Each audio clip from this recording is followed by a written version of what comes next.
자, 오늘 본문은 누가복음 11장 1절부터 13절까지입니다. 제목을 제자들에게 가르치신 기도의 원리라고 정했습니다. 우리가 지난 시간에 마리아와 마르다에 대해서 살펴보았습니다.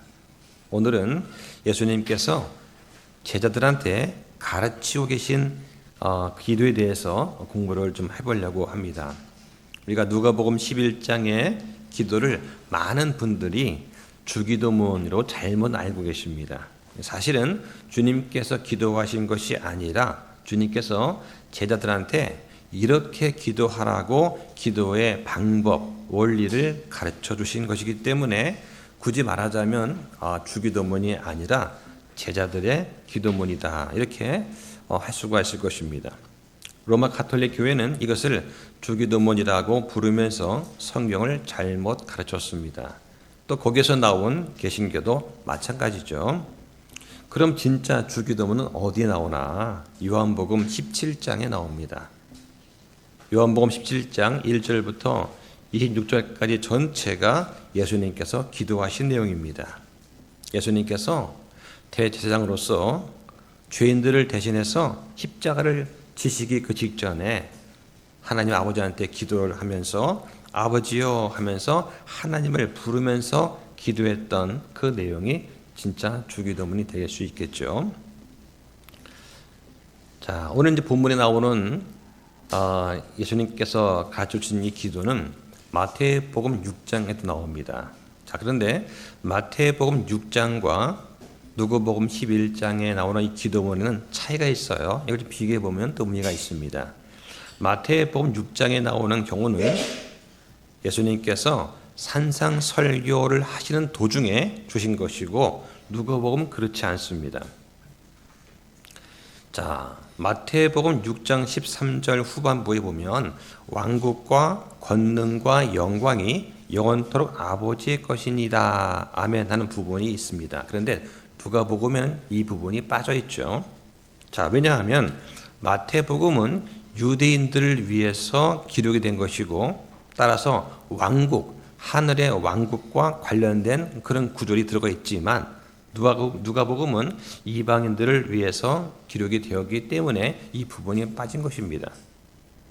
그런데 이 차이점을 빌미로 해서 현대 역본들은 마태복음에서 이 부분을 삭제시켜 버렸습니다. 그러니까 현대 역본, NIV나 NSB 같은 데 보면 뭐라고 되어 있느냐? 나중에 기록된 사본에는 이 부분이 있다라고 각주를 달아놓고 마태복음 본문에서는 이 부분을 삭제시킨 것이죠. 자, 더 심각한 것이 있습니다. 개역 성경이나 가톨릭 성경 또 현대 역본 등에 보면은 누가복음 11장에서 무려 20단어 정도가 빠졌습니다. 하늘에 계신 우리 아버지여에서 하늘에 계신 우리라는 말을 빼고 그냥 아버지여 이렇게 했습니다. 그리고 아버지의 뜻이 하늘에서 이루어진 것 같이 땅에서도 이루어지다 하는 부분을 통째로 빼버렸습니다. 자, 이거 왜 뺐느냐? 2세기형의 이단자였던 마르시온이라는 인물이 있었습니다. 이 사람이 성경책을 변개시켰어요. 그 다음에 오리겐이 이걸 받아들여서 사본에 포함시켰습니다. 나중에 바티칸 사본과 시내 사본에 그 흔적이 남게 되었고 웨스트코트와 호르트가 이걸 근거로 신약 본문을 또 개정합니다. 그래서 모든 현대 역본에서 변질된 기도문을 사람들이 보게 되는 것이죠. 자, 먼저 주님께서 가르치신 이 기도의 원리에서 기억할 것은 기도는 배워야 하는 영적 훈련이다 하는 것입니다. 자, 오늘 본문에 누가복음 11장 1절에 보니까 그분께서 어떤 곳에서 기도하다가 마치심에 그분의 제자들 중 하나가 그분께 이르되 주여 요한이 자기 제자들에게 가르쳐 주신 것 같이 우리에게도 기도하는 것을 가르쳐 주소서 합니다.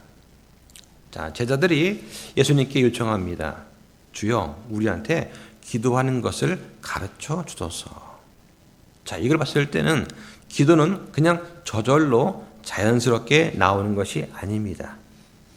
그러면 참 좋겠지만 제자들조차도 예수님과 동행하면서도 이런 기도하는 법을 배워야 했습니다. 여러분이 기도하는 것은 다 학습된 것입니다. 기도하는 법을 배웠기 때문에 기도하는 것이죠. 자, 여기서 중요한 것은 뭐냐? 기도는 훈련이다 하는 것입니다. 기도는 우리의 영적 성숙의 정도와 관련이 있습니다. 기도를 유창하게 아주 많은 성경 어휘를 써서 기도하는 게 영적으로 성숙한 거냐? 그게 아니라 기도의 대상이 누구인지를 정확히 알고 기도하는 것, 또 무엇을 구할 때에 그것이 내 정욕대로 구하는 게 아니라 하나님 아버지의 뜻에 맞게 구하는 것, 이게 중요한 것입니다. 또 자주 기도하는 것도 물론 중요하겠죠. 기도는 어떤 단순한 명상이나 자기 암시가 아닙니다. 기도는 인격적인 하나님과 대화하는 것입니다. 인격적이라는 말은 말을 하면 상대가 듣는다는 거예요. 이게 인격적인 것입니다. 여러분은 집에 있는 개나 고양이와 인격적으로 대화합니까?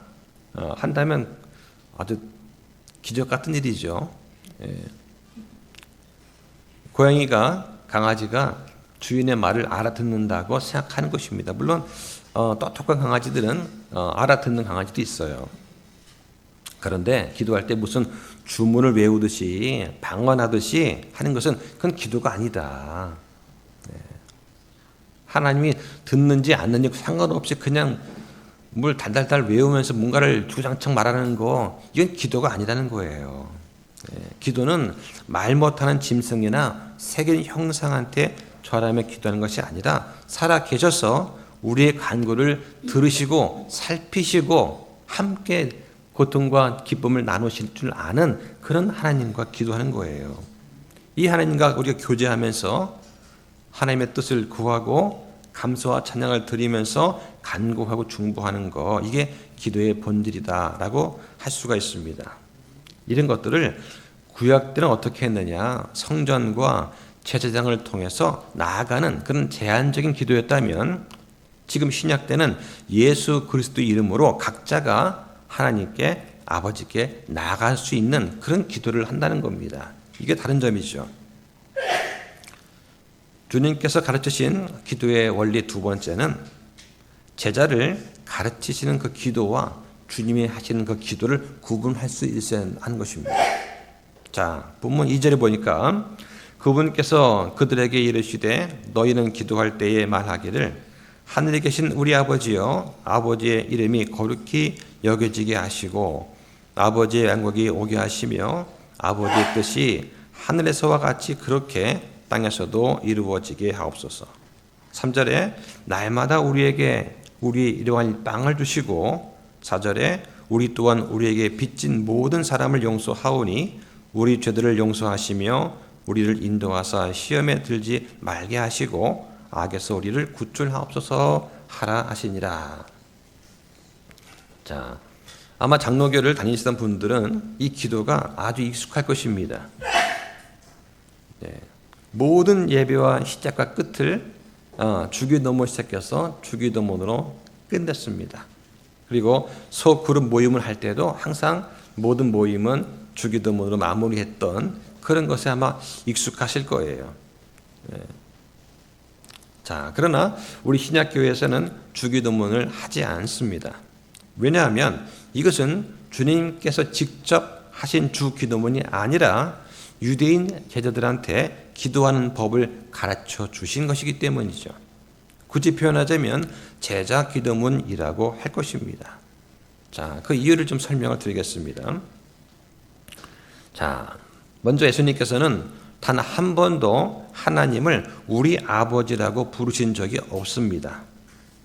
예수님은 항상 아버지여 또는 의로우신 아버지여라고 요한복음 17장에 반복해서 부르고 계십니다.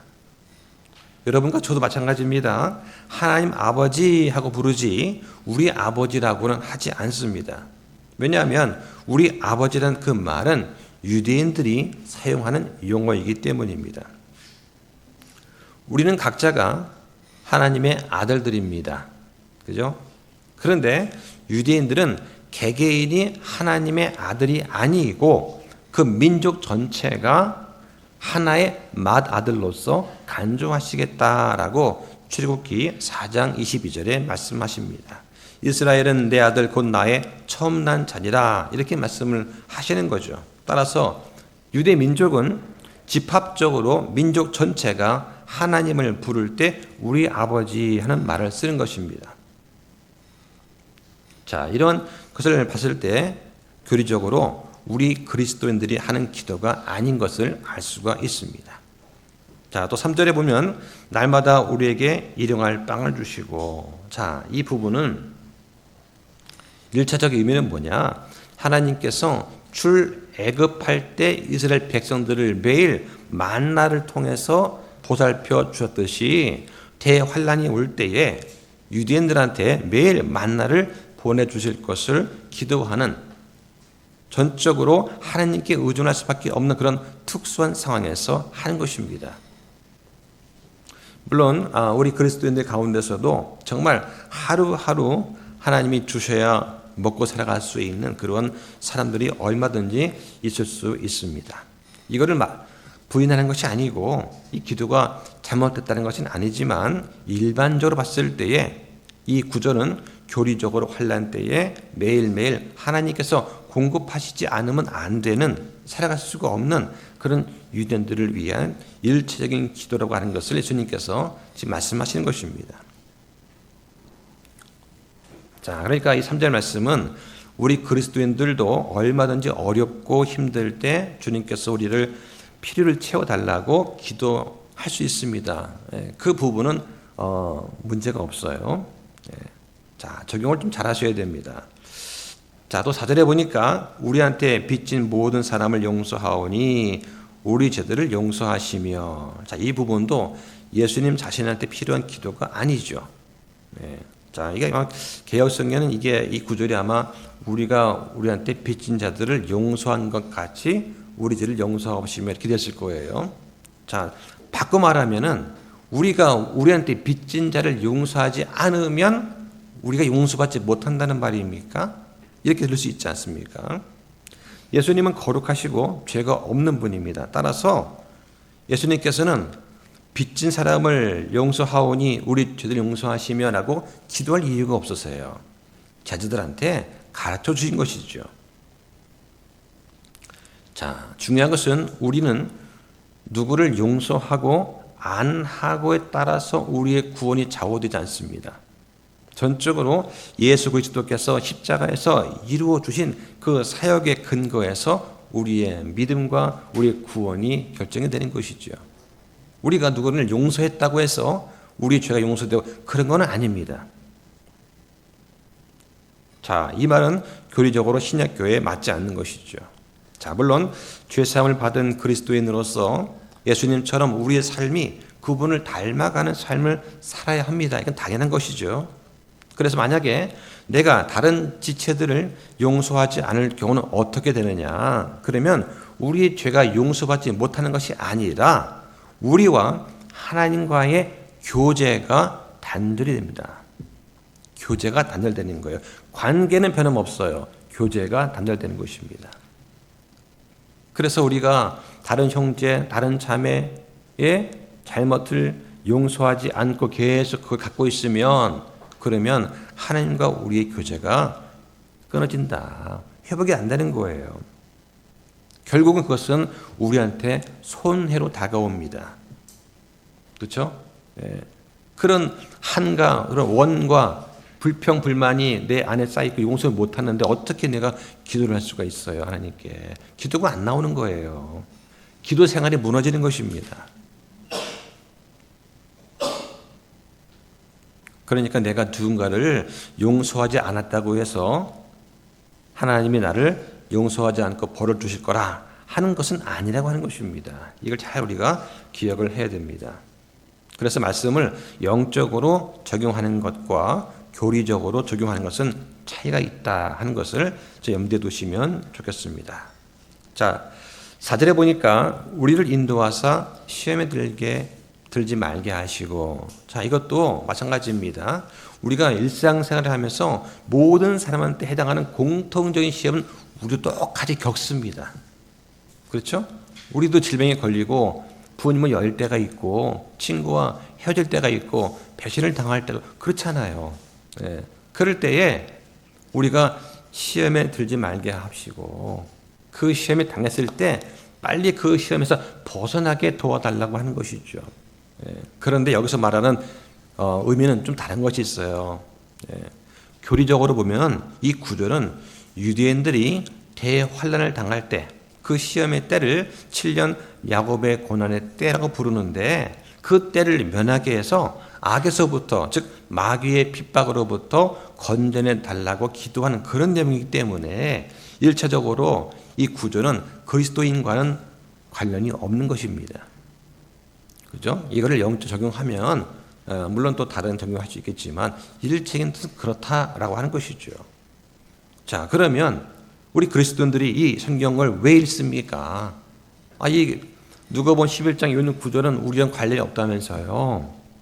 자, 주님께서 어떤 방식으로 우리가 기도를 해야 되는가 하는 기도의 그 원칙에 대한 교훈을 주신다라고 생각할 수가 있습니다. 우리가 구약 성경 중에서 특히 레위기를 읽습니다.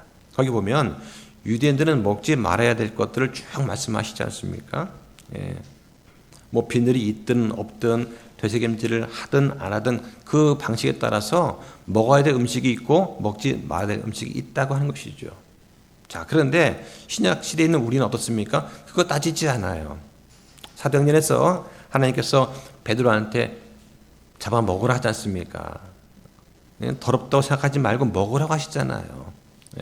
그러니까 하나님께서 이렇게 경륜을 다르게 하실 때 우리가 잘 순종하면 되는데, 그럼 우리는 신약 사니까 구약 시대에는 레위기 안 읽어도 되겠네? 그것이 아니라고 하는 것이죠.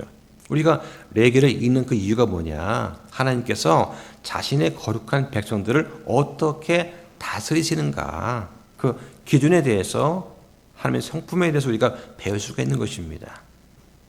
그 때문에 우리가 구약 성경도 읽고 하는 것이죠. 마찬가지로 오늘 본문에도 예수님께서 제자한테 가르쳐 주신 이 기도 마찬가지입니다. 1차적으로는 유대인들한테 해당하는 것이지만 기도할 때 일단 누구한테 기도를 하는가 이걸 아는 것도 중요하고, 또 기도할 때는 먼저 하나님과 나와의 수직적인 기도가 먼저 이루어져야 되고 그 다음에 나의 필요는 나중에 구하는 것이 바로 균형 잡힌 기도다 하는 것을 배울 수가 있는 것입니다.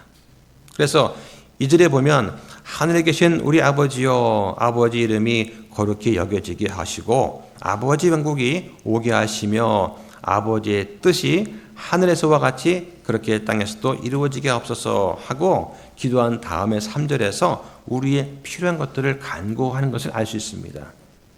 자, 이렇게 해서 하나님의 뜻, 그죠? 예. 왕국이 이 땅에 이루어지는 그 뜻을 먼저 기도를 하고 그 다음에 우리의 필요한 것들을 기도한다. 예. 수직적인 기도를 먼저 하고 수평적인 기도를 나중에 하는 것이죠. 예. 그래서 이제 그 우스갯소리로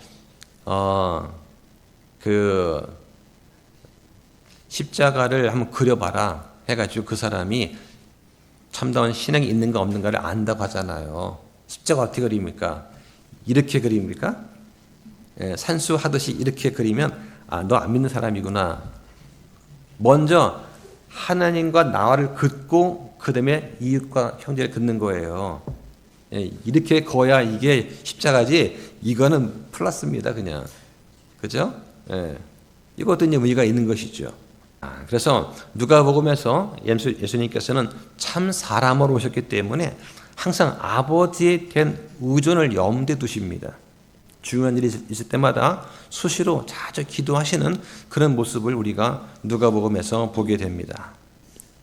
그렇다면 하나님의 아들이신 예수님께서 그렇게 열심히 기도하셨다면 이 땅에 살고 있는 하나님의 아들들인 우리는 얼마나 더 기도가 절실히 필요한 존재일까 하는 것입니다. 자, 이걸 또 우리가 교훈으로 잘 배워야 됩니다. 하나님의 아들이신데도 불구하고 그 하나님의 본체 형상이신데 그분이 기도하셨다면 이 악한 세상을 살아가는 우리는 어떨까? 더 간절히 기도해야 하지 않겠는가? 근데 기도하지 아니하고 내 힘으로 내 지식과 내 경험과 내 인맥과 내 백을 가지고 뭔가를 해보려고 하고 이게 안 될 때 그때 하나님께 매달리는 거는 순서가 잘못됐다. 그래서 속담 중에 진인사 대천명, 이건 제가 볼 때는 잘못된 교훈입니다. 내가 할 수 있는 최선을 다하고 그 다음에 하나님께 맡긴다? 그거잖아요.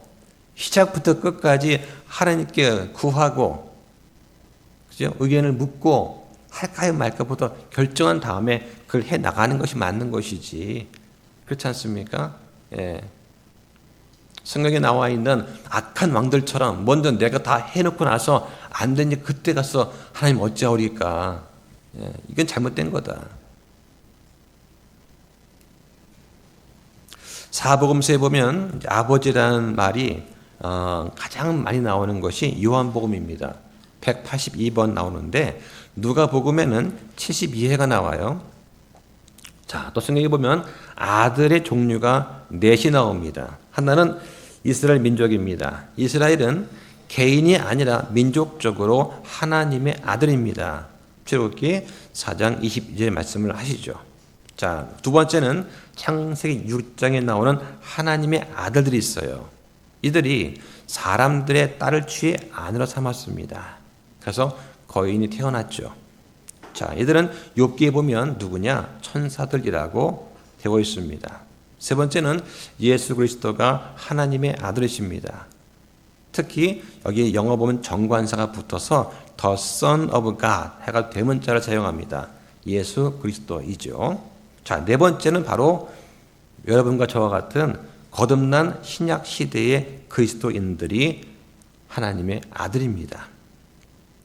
요한복음 1장 12절에 보면 그분을 받아들인 자들, 곧 그분의 이름을 믿는 자들한테는 다 하나님의 아들들이 되는 권능을 그분께서 주셨다라고 말씀을 하시는 거죠. 그러니까 성경에서 여러분들은 하나님의 아들들입니다. 이렇게 분명히 말씀을 하시는 거죠. 자, 세 번째로 주님께서 가르치신 기도의 원리는 끈질김과 인내가 필요하다는 것입니다. 자, 5절 보실까요? 자, 5절부터 8절에 보면 그분께서 그들에게 이르시되 너희 중에 누가 친구가 있는데 한밤중에 그에게 가서 그에게 말하기를 친구여 내게 빵 3개를 빌려다오. 내 친구가 여행 중에 내게 왔으나 그 앞에 차려놓을 것이 내게 없노라 하면 그가 안에서 응답하여 이르기를 나를 괴롭게 하지 말라. 이제 문이 닫혔고 내 아이들이 나와 함께 잠자리에 들었으니 내가 일어나 너에게 줄 수 없노라 하겠느냐. 내가 너에게 이르노니 그가 자기 친구라는 이유로는 그 사람이 일어나 그에게 주지 아니할지라도 그가 귀찮게 줄라 되므로 일어나 그의 필요대로 다 그에게 주리라. 자, 상상할 수 있는 일이죠. 유대인들은 집에 대문이 닫혀 있기도 하지만 뻥 뚫려 있기도 합니다. 그 앞에서 두드리는 거예요. 그러면 조용한 마을 아닙니까? 거기 뭐 차가 다니겠어요? 뭐가 있겠습니까? 조용할 거 아니에요. 근데 쾅쾅 두드리면 다 잠에서 깨지 않습니까? 내 친구가 놀러 왔는데 내가 줄 것이 없으니까 좀 빵 좀 빌려다오. 빵 만들려면 시간 걸리니까 맞는 것 좀 빌려다오 하는 거예요. 나 힘들어, 나 졸려. 나중에 와. 그래도 쾅쾅 두드리잖아요. 그러면 다 집안 다 깨고 하니까 어떻게 해요? 그냥 귀찮아서라도 알았어 하고 그냥 눈 비비고 꺼내줄 거 아니냐. 자, 이 말씀을 예수님께서 비유를 좀 하시는 거예요. 일명 불편한 친구의 비유다. 이 비유의 핵심은 간절함과 끈질김에 있어요. 아니 예의 없게 한밤중에 문을 두드려? 네가 그리고도 그리스도인이야? 이런 것이 아니라 얼마나 간절하면 그죠? 한밤중에 두드리겠느냐 하는 것이죠. 이것은 누가복음 18장에 불의한 재판관 비유와도 연결됩니다. 하나님을 두려워하지 않고 사람을 존중하지 않는 그 불의한 재판관도 끊임없는 간청에 반응을 한다면 의로우신 하나님께서 택하신 자기 백성, 그죠? 자기 아들들한테는 간구에 응답하시지 않을 이유가 없다고 하는 것이죠. 아버지 하면서 끈질기게 불붙이는데 그거를 나 안 들려나 족을 자고 있어. 그럴 하나님이 아니지 않습니까? 그렇죠? 다 듣고 계시잖아요.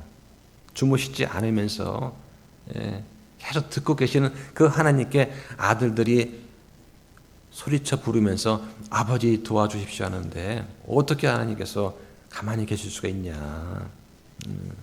그럼 무슨 말을 지금 하려고 하는 걸까? 그가 자기 친구라는 이유로는 그 사람이 일어나 그에게 주지 아니할지라도 귀찮게 둘러댐으로 일어나 그의 필요대로 다 그에게 주리라. 자, 예수님 답변이 뭡니까? 친구의 부탁이라는 이유만으로는 들어주지 않을지 모르지만, 그죠? 제가 하나님의 아들입니다. 저 좀 도와주세요, 아버지 하면서 기도할 때 아들이라는 이유만으로는 안 들어줄지 몰라도 계속해서 귀찮게 둘러대고 하니까 들어준다고 하는 것이죠. 자, 그렇게 생각해 보시지 않겠습니까? 여러분, 부모님으로서 자녀가 뭐 달라고 하면 100% 다 줍니까? 그렇지 않잖아요. 어떤 거는 오케이 하는데 어떤 거는 너한테는 네가 맞지 않는 거야. 아니, 예풍이가 갑자기 아빠 나 오토바이 사줘. 그러면 10살짜리 오토바이 탄다는 말이 되냐고요. 그거 안 되잖아요. 그거 안 들어주시는 거란 말이죠. 그죠? 그러니까 아버지가 아들이라는 이유만으로는 다 안 들어줄지라도 귀찮게 계속해서 가는 것 줄라대면 하나님이 살펴보시고 조금 너한테 무리가 되겠지만 정말 원하느냐? 그럼 한번 해봐. 그러면 어떨까요? 오토바이 타다 넘어지겠죠. 처음에는. 그걸 감수하고라도 내가 하겠다? 자, 오토바이는 아니라도 만약 자전거다. 자전거. 혼자 타기 조금 위험할 텐데, 아빠가 너 옆에 앉아봐주면 못할 텐데, 자꾸 주면 어떻게 돼요? 그냥 사주겠죠. 그러면 넘어지고 쓰러지고 하면서 그냥 타는 거 아니겠어요? 제가 초등학교 때 타고 싶었는데 자전거가 없어요. 그 아버님의 그 유일한 그 통근수단인 자전거를 갖고 나왔습니다. 어린이 자전거를. 그걸 가지고 타는데 탈 줄 모르는 거예요. 원래 이렇게 좀 가면서 타야 되는데 세워놓고 타는 거야. 세워놓고 말 타듯이 쓰러지지 않습니까? 배 아파. 넘어지다가 핸들이 배에 박히기도 하고. 지나가던 어른들이 야, 그거 가면서 타야 돼. 할 줄 알아야죠. 그냥 계속 하다가 성공했어요. 세워놓고 탔습니다. 그리고 밟아서 갔어요. 집에 왔는데 아버님 딱 보시더니 페달 찌그러져 있죠. 바퀴 찢어져 있죠. 핸들 틀어져 있죠. 그 뭘 안 하시더라고요. 얼마나 네가 타고 싶었으면 그랬겠냐. 그래서 아버님 자전거를 망가뜨린 거에 대해서 제가 혼이 안 났다는 게 지금 생각해 보면 아버지가 표현은 안 해서 그렇지 무척 사랑하셨다. 그걸 이제 알게 되는 것이죠. 자, 그래서 이 부분은 우리 적용을 잘 해야 됩니다. 예수님께서 귀찮아서 억지로 들어주시는 그런 분은 아닙니다. 다만 초점 뭐냐? 이 친구가 끈질기게 두드리니까 결국 부탁을 들어준 것처럼 하나님께 끈질기게 기도할 때에 기도하는 그런 것에 대해서 어떤 가르침을, 교훈을 얻어야 됩니다. 이걸 비약해서 해석하면 곤란한 것이죠. 기도는 단 한 번에 끝나는 것이 아닙니다. 어떨 때는 반복해서 기도를 원하실 때도 있어요. 바울이 3번 기도했습니다. 응답이 없었습니다. 근데 하나님께서 노라는 응답 속에서 바울은 은혜를 경험하게 됩니다. 하나님께서 분명하게 그거 안 돼 라고 말씀하시기 전까지는 그 기도의 제목을 놓치지 말고 계속해서 끈질기게 기도할 필요가 있습니다. 바울도 자기 육체의 가시의 문제를 놓고 3번 기도했습니다. 하나님께서 아니다 라고 하시기 전까지 그는 3번 기도했던 것이죠. 바울 같은 경우는 3번째 응답받은 거예요. 아니라는 응답을. 근데 우리는 어떻습니까? 30번, 300번 기도해도 아니 응답이 안 될 때가 있다? 그러면 뭐 계속 하는 거죠. 될 때까지. 그죠? 내가 내 친구의 구원을 위해서 기도를 합니다. 근데 지금까지 10년을 기도했는데 아직도 응답이 없어요. 근데 아니다. 그런 말이 없으면 어떻게 됩니까? 계속 하는 거예요. 그렇게 하는 것입니다. 조지 몰러가 자기 세 친구를 위해서 기도를 했는데 2 친구는 죽기 전에 구원을 받았고 한 친구는 못 받았습니다. 근데 조지 몰러가 죽고 난 다음에 그 무덤 앞에 그 친구가 와가지고 내가 자네 복음에 이제 응답하겠네 하면서 죽고 난 다음에 무덤에 와서 구원을 받았다. 구원을 이제 얘기했다 하더라고요. 그러니까 생전에 내가 응답 못 받을지라도 실망하지 않고 끝까지 죽을 때까지 기도했던 것입니다. 조지 부들은. 자, 또 수로보니에게 여인이 있습니다. 자기 딸이 부정한 영에 들렸습니다. 제자들이 매몰차게 거절했습니다. 예수님도 무시하셨습니다. 심지어 모욕적인 말씀까지 하셨습니다. 그 여인을 시험한 것이죠. 그런데 여인은 포기하지 않고 다른 방식으로 매달려서 결국 응답을 받았습니다. 예수님께서 원하신 것은 네가 어디까지 기도하나 보자 하는 그런 것을 보시고 보는 거예요. 정말 너의 기도가 진심이냐, 정말 너한테 간절한 것이냐 하는 것을 예수님은 보기를 원하셨던 것이죠. 자, 이걸 한번 적용해 보면 이런 거예요. 성경 말씀에 쉬지 말고 기도하라. 쉬지 말고 기도하라. 이 구절을 대해서 우리가 문자적으로 적용해서 하루 24시간 기도하는 분은 아마 없을 것입니다.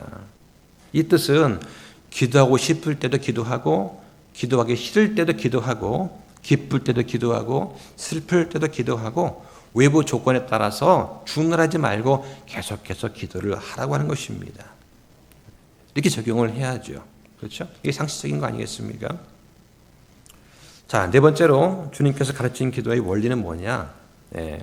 영어에 ask란 단어가 있어요. 원래 ask란 단어는 묻다, 구하다라는 뜻입니다. 그런데 자, 본문 볼까요? 11장 9절에 보니까 또 내가 너에게 이르노니 구하라. 그러면 누군께서 너에게 주실 것이요.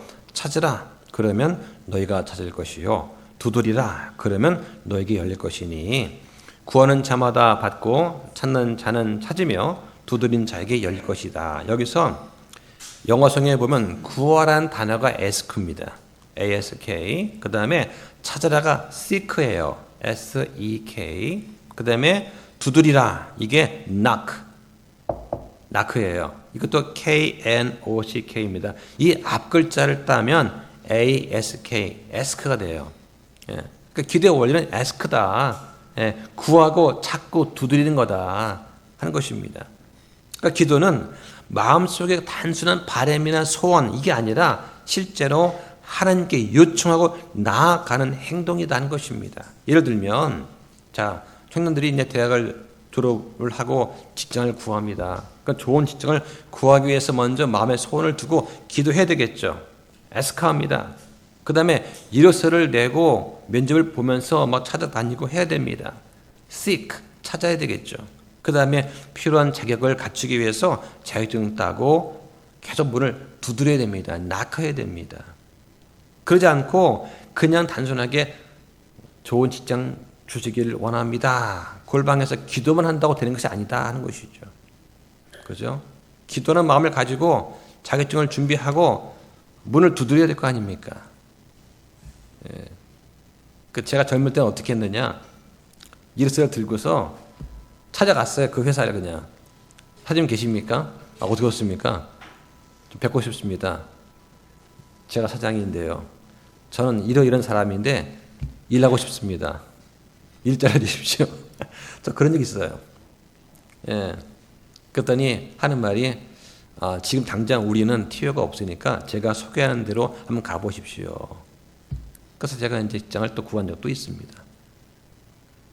그때 제 마음이 그런 거예요. 마음에 정말 간절합니다. 저는 직장이 필요합니다. 주십시오 하고 제 마음에 드는 거를 딱 찾아갔어요. 근데 너무 높은 것이죠. 제 준비된 것이 없는 상태에서 딱 보니까 용기도 있고 패기도 있는데 우리한테 맞지 않으니까 당신한테 맞는 곳을 내가 안내해 주겠다라고 추천서를 써줘가지고 그 회사에 갔어요, 제가. 그런 적이 있습니다. 요즘 시대에 그럴 만한 배짱이 있는 청년이 과연 있을까요? 모르겠습니다만 그때는 그런 게 통했던 때예요. 다섯 번째로 주님께서 가르치신 기도의 원리는 하나님은 선하신 분이시다 하는 것을 기억하는 것입니다. 11절에 너희 중에 누가 아들이 빵을 구하면 아버지가 되어 그에게 돌을 주겠느냐? 혹은 그가 생선을 구하면 그에게 생선 대신 뱀을 주겠느냐? 혹은 그가 알을 구하면 그에게 정갈을 주겠느냐? 그런즉 너희가 악할지라도 너희 자식들에게 좋은 선물들을 줄 알거든 하늘에 계신 너희 아버지께서 자기에게 구하는 자들에게 성령을 얼마나 더 많이 주시겠느냐 하시니라. 자, 인간 부모조차도 자녀한테 좋은 것을 줍니다. 하나님은 우리한테 더 좋은 것을 주십니다. 또 그럴 능력도 있으세요. 그런데 갑자기 13절에 뭐라고 합니까? 너희가 악할지라도 라는 말을 합니다. 자, 지금 예수님께서 누구한테 하신 말씀입니까? 베드로, 야고보, 요한, 마태 이런 제자한테 하신 말씀이세요. 예수님의 그 많은 제자 가운데 특별히 아주 훌륭하고 아끼던 12제자가 있었는데 주님께서 그들한테 너희가 악할지라도 라고 말씀하신 겁니다. 이것이 구원자께서 자기의 제자들의 그 본성에 대해서 내리신 평가입니다. 지금 당장은 너희가 나를 따라오고 선하게 하지만 내가 가만히 보니까 너희 마음속 중심에 악한 것이 있다. 너희가 악할지라도라는 것입니다. 그에게도 동일한 말씀이 있습니다. 모든 사람, 심지어 가장 의로운 사람조차도 헛되다라고 하는 것이죠. 전도서 7장 20절에 보면 선을 행하고 죄를 짓지 않는 의인은 땅 위에 하나도 없다고 말씀하십니다.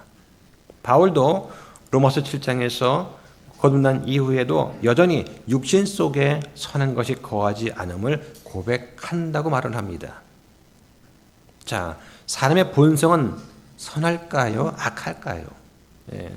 가는 아기들 보십시오. 천사 같지 않습니까? 어떨 때? 잘 때만. 그죠? 잠을 깨고 나면 아주 힘듭니다. 자, 그런데 유치원 같은 데 이렇게 쭉 가르치는 분들의 말을 들어보면 아이가 다 천사냐? 그렇지 않아요. 아이들 한 명 한 명 천사 같지만 아이들을 모아놓으면 그렇지 않다는 것을 금방 알게 됩니다. 그래서 동양에는 성선설과 성악설을 주장한 그런 이제 사람들이 있어요. 대표적인 것이 이제 맹자. 사람한테는 인과 의와 예와 지 네 가지 마음이 있다. 그래서 잘 개발하면 덕을 세울 수 있다라고 맹자가 말합니다. 그런데 악은 뭐냐? 악은 사람의 본성이 아니라 어떤 환경이나 욕망에 의해서 타락한 결과다라고 보는 것입니다. 이게 맹자죠. 자, 순자는 반대입니다. 인간의 본성은 악하다 하는 것이죠. 본능적으로 사람은 이익을 쫓고 시기와 탐욕과 분노를 따라 행동하는 존재구나. 물론 그 당시에 사회적 배경 같은 거 보면 이제 이렇게 볼 수 있었겠죠. 따라서 교육과 법, 예를 가르쳐서 교화시키지 않으면, 회초를 들지 않으면 사회는 혼란에 빠진다고 본 것이 순자입니다. 자, 서양은 어떠냐? 플라톤 같은 경우는 중립적 입장입니다. 사람 안에는 선과 악을 따르는 성향이 공존한다고 봤어요. 그래서 철학적인 수양을 통해서 선에 가까워질 수 있다고 보았습니다. 자, 그런데 대표적인 성선설을 주장한 사람이 루소입니다. 교육에서 루소 그러면 이제 대표적인 인물인데 사람은 본래 선하다. 그런데 사회 제도가 사람을 타락시킨다라고 본 겁니다. 그러니까 사회 제도를 개선시켜야 된다라고 본 거예요. 자, 이 반에서 홉스란 사람은 성악설을 주장합니다. 사람은 본래 악한 존재이기 때문에 국가와 법이 필요하다라고 본 것이죠. 자, 그러면 성경은 뭐라고 말하느냐? 성경은 사람은 창조할 때 선하게 창조가 되었습니다. 창세기 1장 31절에 하나님께서 자신이 만든 모든 걸 보시니 보라 그것이 매우 좋았더라. 좋았다는 말이 영어로 good이에요. 선하다는 것입니다. 하나님은 모든 것을 선하게 창조하셨습니다. 그런데 타락한 이후에 본성이 부패하게 됩니다. 창세기 3장에서 아담과 이브가 범죄한 다음에 모든 인류가 그 죄성을 물려받게 되는 것이죠. 그래서 로마서 3장 10절에 보면 의로운 자는 없나니 단 한 사람도 없다고 말합니다. 또 5장 12절에 보면 한 사람으로 말미암아 죄가 세상에 들어오고 이 죄로 말미암아 사망에 들어왔고 이로써 사망이 모든 사람한테 전달되었으니 이는 모든 사람이 죄를 지었기 때문이라고 말을 하는 것이죠. 자, 그런데 구원받은 이유는 어떻게 되느냐? 우리 사람한테 새 본성이 주어집니다. 그러므로 누구든지 그리스도 안에 있으면 그는 새로운 창조물이라고 성경이 말씀을 하는 것이죠. 믿는 사람은 성령으로 거듭나서 새로운 본성을 받고 우리 안에 새 사람이 창조가 됩니다. 옛 본성과 싸우며 성령을 따라 행하도록 부름받은 존재가 되는 것이죠. 다만 우리 속사람은 죄가 없지만 겉사람은 육신을 입고 있기 때문에 계속해서 죄가 생각나고 죄를 짓고 싶어 하는 그런 경향이 있어요. 주님께서 다시 오실 때까지는 이 죄의 영향에서 완전히 자유로울 수는 없습니다. 그러므로 우리는 매일매일 나의 잘못을 자백을 하고 용서를 구해서 깨끗해지는 정결하게 되는 것이 필요합니다. 이게 성도가 매일매일 자신에 대해서 해야 되는 심판이죠. 하나님은 유일하게 선하신 분이십니다. 그래서 하늘에 계신 너희 아버지께서 구하는 자에게 성령을 얼마나 더 많이 주시겠느냐. 자, 이 말씀에 상당히 오해하는 분들이 많습니다. 자, 지금까지 쭉 있다 보니까 아버지께서 구하는 자한테 모든 걸 다 줄 줄 알았는데 주는 게 뭐예요? 성령이래요. 이 말 딱 읽는 순간에 약간 혹시 실망하는 분은 안 계십니까? 구하는 모든 자한테 막 능력도 주고 재능도 주고 건강과 뭐 부와 생명 다 주면 다 좋을 것 같은데 성령을 주겠다고 하시는 거예요. 성령을. 네. 자, 근데 우리 신약 성도는 이미 성령을 받았습니다. 자, 한번 보겠습니다. 고린도전서 6장 19절 보실까요? 19절과 20절 말씀. 자, 함께 씁니다. 시작. 무슨 말이냐? 너희 몸이 너희 안에 계시는 성령님의 전인 줄을 너희가 알지 못하느냐? 너희가 그분을 하나님에게서 받았고 또 너희는 너희 자신의 것이 아니니 주께서 값을 치르고 너희를 사셨느니라. 그러므로 하나님의 전이신 너희 몸과 너희 영으로 하나님께 영광을 돌리라고 하십니다. 예. 그러니까 너는 내 것이다 하는 말이 여기서 나온 거예요. 너는 내 것이다. 예. 자, 기억할 것은 기도하면 성령을 더 많이 주신다 이 말씀에 대해서 은사주의자들이 이거를 잘못 적용을 해요. 기도하면 기도할수록 성령 충만처럼 성령을 계속해서 더 많이 준다는 그런 뜻이 아닙니다. 이 말씀은 성령께서 더 많이 나를 지배하도록 나를 하나님께 내어드린다는 뜻이에요. 은사주의자들은 성령을 더 받는다는 이 개념을 어떻게 이해하느냐? 기도하면 할수록 처음에 성령이 부분적으로 임했다가 기도하면 좀 더 부어주고 기도 더 하면 더 많이 채워주는 식으로 이해를 합니다. 그런데 성경적 관점에서는 그렇지 않아요. 성령은 구원 시점에 완전히 우리 안에 내주합니다. 머리 끝부터 발끝까지 완전히 성령으로 푹 잠겨요. 이게 성령 침례입니다. 성령 충만은 양적인 증가가 아니라 질적인 지배예요. 자, 다시 말씀드립니다. 성령 충만은 양적인 증가가 아니라 질적인 지배다. 그래서 에베소서 5장 18절에 술 취하지 말라. 거기에는 과도함이 있나니 오히려 성령으로 충만할지니라. 성령 충만이라는 그 말은 성령님께서 나를 더 지배하시고 내가 성령의 통제에 더 복종하는 상태를 의미합니다. 성령을 더 많이 받는다는 그 말은 다시 말하면 나 자신을 성령님께 더 많이 내어드린다는 뜻입니다. 내 뜻과 내 감정과 내 정욕을 내려놓고 하나님의 뜻에 복종을 하게 되면 성령님께서 더 크게 역사하신다는 것입니다. 그런 면에서 성령 충만은 단계적이다 하는 거예요.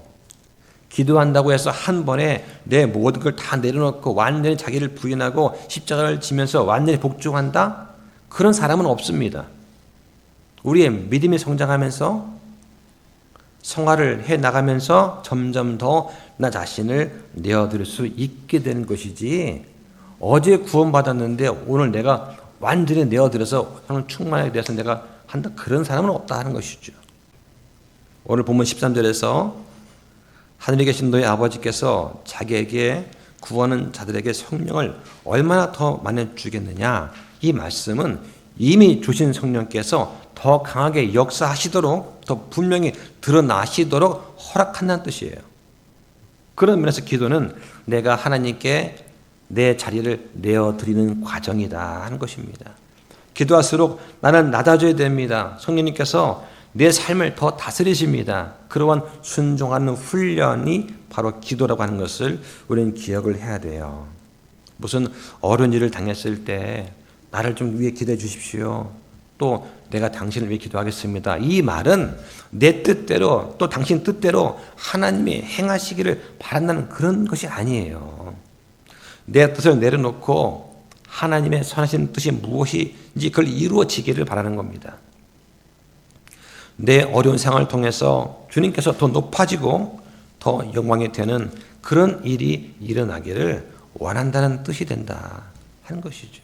자기의 뜻을 내려놓고 하나님의 뜻이 이루어지기를 함께 기도합시다. 그것이 내 뜻과 맞지 않더라도 하나님의 선하신 뜻이 이루어지기를 함께 기도합시다, 이런 뜻이 되어야 되겠죠. 자, 말씀을 정리하겠습니다. 자, 예수님께서 제자한테 가르쳐주신 이 기도의 원리는 첫 번째, 먼저 기도는 배워야 되는 훈련이다. 기도는 하나님 중심이 먼저고 나의 필요 충족은 그 다음이다 하는 것을 또 기억해야 됩니다. 기도의 핵심은 끈질긴 간구와 인내하는 것입니다. 성령 충만은 이미 내주하시는 성령님을 우리가 경험하고 순종해 나가는 삶이다 하는 것입니다. 오늘 본문에 구하라, 그러면 그분께서 너에게 주실 것이요, 찾으라, 그러면 너희가 찾을 것이요, 두드리라, 그러면 너에게 열릴 것이라고 말씀하십니다. 이 말씀을 우리가 마음에 새기고 성령 안에서 끊임없이 기도하면서 주님의 뜻 안에서 우리가 능력을 또 경험하는 그런 삶을 살아가시기를 예수님 이름으로 축원드립니다.